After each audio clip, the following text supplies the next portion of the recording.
हज़रत अली रज़ी अल्लाहु अन्हु की 10 खूबसूरत बातें। झूठ बोलकर जीतने से बेहतर है सच बोलकर हार जा।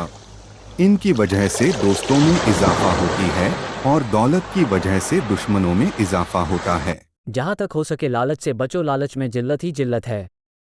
किसी का ऐब बुराई तलाश करने वाले की मिसाल उस मक्खी के जैसी है जो सारा खूबसूरत जिस्म छोड़ सिर्फ जख्म पर बैठती है।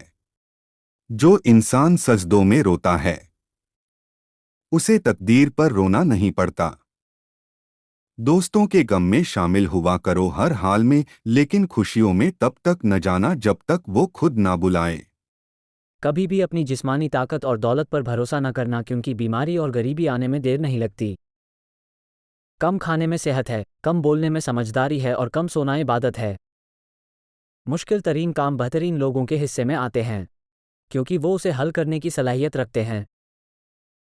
अक्लमंद अपने आप को नीचा रखकर बुलंदी हासिल करता है और नादान अपने आप को बड़ा समझकर जिल्लत उठाता है।